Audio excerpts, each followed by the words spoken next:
Bonsoir madame et monsieur. Aujourd'hui, on parle d'argent, mais pas comme dans les livres. On parle de la vraie vie, des rêves, des dettes, des erreurs et de ces petites victoires qui peuvent changer un destin. Mon invité du jour est un banquier dans le secteur de la microfinance ici au Cameroun. Il voit chaque jour passer des vies entières en quelques minutes. Des jeunes qui veulent commencer quelque chose, des familles qui se battent pour rester à la flotte, des personnes qui perdent tout et d'autres qui renaissent avec juste un petit prêt et beaucoup de courage. Aujourd'hui, il ne vient pas pour nous donner un coup. Il vient raconter les histoires vraies qui lui ont appris comment les Camerounais vivent vraiment l'argent et comment, même avec peu, on peut s'élever et construire. Bienvenue dans cette conversation vraie, humaine et peut-être la plus importante de votre année. Restez avec nous. Hey guys! You're welcome to this episode of Daily Truth with Miss Mel. Comme je vous ai dit au début, notre invité du jour est un banquier. Bonsoir monsieur. Bonsoir, vous êtes la bienvenue sur Daily Truth avec Miss Mel. Est-ce que vous pouvez vous présenter? Bien évidemment madame. Moi je m'appelle Odoulou. Odoulou. J'ai une carrière d'employé de banque. Okay. J'ai fait des études secondaires à l'université de Douala, où j'ai obtenu une licence et une maîtrise en 2005. 2005. Après ça, je me suis lancé directement dans le monde de l'emploi, où j'exerce depuis pratiquement 19 à 20 ans. Et vous avez directement eu l'emploi? Une petite anecdote, quand je suis en niveau maîtrise. Quand je vais en entreprise pour le stage académique professionnel. Et à la fin de mon stage, mon superviseur m'a demandé de venir déposer mon dossier de l'emploi, et c'est comme ça que j'ai commencé dans une microfinance à l'époque en 2006. Et comme à la direction marketing et commercial. J'ai fait 2006 dans cette entreprise. Et après, je suis allé dans une... En fait, je vais vous dire que j'ai fait plusieurs microfinances au jour d'aujourd'hui. Je suis dans une microfinance dont je suis obligé de taire le nom. C'est une microfinance d'une marque très renommée et elle est internationale même. J'ai fait une carrière de plus de 19 à 20 ans dans la carrière de microfinance. Wow, ça c'est beaucoup.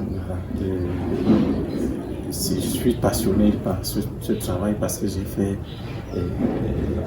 l'école en banque et finance, et je me retrouve dans ce que tu as... parce que ce n'est pas facile au Cameroun de pratiquer ce que tu as fait à l'école en fait. Tout à fait. Okay. Bref, un peu ma personne, ma modeste personne. Ok. Qu'est-ce que vous êtes personnellement attiré vers la microfinance?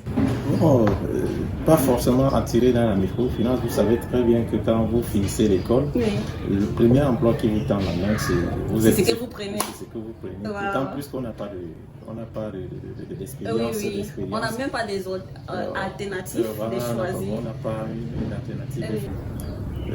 J'exerçais dans ce métier. J'ai fait un petit saut dans le domaine de l'assurance. J'ai travaillé avec une très grosse compagnie d'assurance. Mais ça n'a pas duré plus longtemps. Et je suis revenu encore dans... Est-ce que tu penses, parce que beaucoup de microfinances ou bien beaucoup de personnalités, si je peux dire que je vois, qui ont vaincu des années avec une microfinance, à la fin, soit ils ouvrent pour eux, ou bien, tu sais, pour moi, je trouve les microfinances ouvertes à travers des tribunes et culture. Est-ce que tu as une vision comme ça en fait? Oui, la vision, je peux dire, parce que pas la vision d'ouvrir une microfinance, mais pas la vision d'être un expert dans la microfinance, offrir mes services par rapport aux expériences que j'ai vécues dans ce métier. Quel quelle expertise pensez-vous que vous avez qui est unique, que tu peux apporter dans peut-être une C'est contribution dans l'expertise, peut-être une contribution dans le domaine de comment est-ce que gérer une microfinance. Parce que, voyez-vous, au jour d'aujourd'hui, les gens, beaucoup des promoteurs de microfinance se confondent véritablement ce que l'entrepreneuriat. Vous allez voir ici dehors, il y a plusieurs microfinances qui sont d'origine familiale. Parfois, c'est des groupes de personnes qui se regroupent et qui se retrouvent et puis pensent qu'ils peuvent créer une entreprise de microfinance à la fin. Et c'est pour ces raisons que vous allez voir, il y a plusieurs microfinances qui se ferment au jour au lendemain. Mon expertise, c'est tout simplement peut-être apporter par rapport à mon expérience vécue et par rapport à ce que le promoteur voudrait avoir comme vision à l'avenir pour pouvoir développer son business. Est-ce qu'il est possible, parce que actuellement vous êtes déjà occupé avec une banque, est-ce que vous pouvez gérer une microfinance en distance? Disons si on souhaiterait avoir votre expertise. Tout à fait. Gérer à distance, ça veut dire au jour d'aujourd'hui, le monde est digital.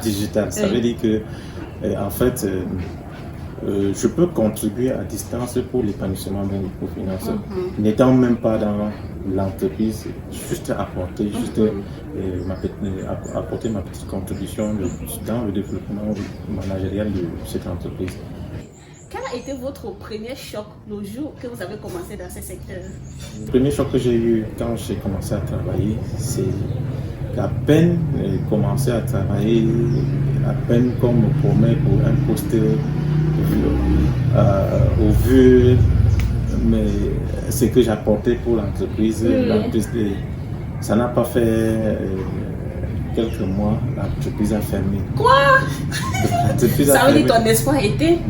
Donc, comprenez que vous arrivez dans une entreprise où totalement, vous avez un laps de temps, on vous fait confiance et puis on vous promet à un poste plus élevé. Et puis du coup, un matin comme ça, on dit que non, on ferme les portes. Ça, c'est pour un début de carrière, c'est un choc. C'était un choc. J'imagine.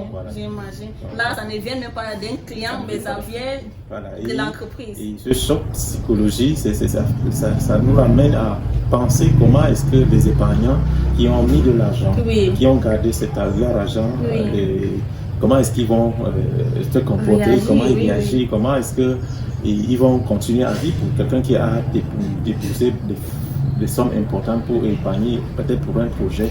Moi, je pensais... Je me rappelle quand j'étais au niveau 2, après mon BTS, j'ai eu un petit job dans un, je ne vais pas dire microfinance, mais c'était quelque chose financier, mais ça n'atteint pas vraiment une microfinance. Mais on gardait l'argent déjà et on faisait les retraits. Maintenant, je ne sais pas ce que le monsieur a fait avec l'argent, sans vous mentir. Le jour que j'ai déposé ma lettre de resignation, my resignation letter, guys, fresh is not easy. À la banque pour dire que je ne devais plus travailler parce que le monsieur là, il ne me payait pas en fait. Mais je voyais les gens venir avec les sommes d'argent pour déposer. Ah, vous avez travaillé pour une microfinance? Oui, je ne devais pas appeler ça microfinance parce que c'était pas vraiment grand. Et on n'avait pas, parce que les microfinances ont souvent les mets. Tu vois, le Camcool, c'est beaucoup de microfinances. Donc, nous, on n'était pas affiliés et tout. Donc, je ne sais pas si vraiment c'était microfinance, mais on gardait de l'argent et on faisait les retraits. Quand moi, je suis partie, j'ai appris qu'on est venu arrêter le monsieur de cette banque ou microfinance ou l'association, si je peux dire. Et c'est juste quelques jours après que moi, je suis partie. Et tous les gens qui travaillaient là-bas, on a demandé qu'on vienne parce que... Donc j'imagine, et si son père n'était pas riche, parce qu'à la fin, ce que j'ai appris, c'est son père qui a payé les dettes, les clients et tout. Donc j'imagine en fait ce que ça veut dire. Ouais, c'est une histoire, c'est des histoires qu'on on vit au quotidien. Et quand vous étiez là, vous n'avez même pas cette... il n'y avait rien qui montrait que cette entreprise peut-être ça. Tout à fait. Et, comme je disais, rien, ce n'était pas que la microfinance avait fait banqueroute. Banqueroute, ça veut dire que faillite. Oui. Donc, de ce matin, nous sommes à la direction générale, puisque j'étais à la direction générale, s'il faut préciser. Et voilà, ce matin, on nous a. Pendant que on avait des agences partout, partout au Cameroun. Ça veut dire que c'était une grande, ce n'est pas une petite chose. Une grande microfinance. Quand on arrive à la direction générale à l'époque, c'était en 2007, on se rend compte que nous avons eu la demande d'approvisionnement de l'agence de TV qui n'arrivait pas non, qui n'arrivait, la demande d'approvisionnement de fonds, qui avait fait une demande d'approvisionnement de fonds à la veille. Le lendemain, on est resté, il fallait, puisque dans des structures comme pareil, c'est un peu structuré, pour aller à la banque faire des retraits de fonds, il faut parfois plusieurs signatures, peut-être 2 ou 3 personnes. En l'occurrence, peut-être la signature de la directeur général. Ce jour-là, on est resté, le directeur général n'est pas venu. Il n'est pas venu au travail, son téléphone ne passait pas, je peux dire comme ça. Et il n'est pas venu au travail. Et après, on a désigné des personnes pour arriver chez lui. On arrive, on ne trouve personne. Rien n'est impossible au Cameroun. Le directeur n'était plus au pays. Il n'était plus au pays. Au pays, et voilà. Ça a été un choc pour nous, les employés. Oui. Et on n'a pas vu ça venir.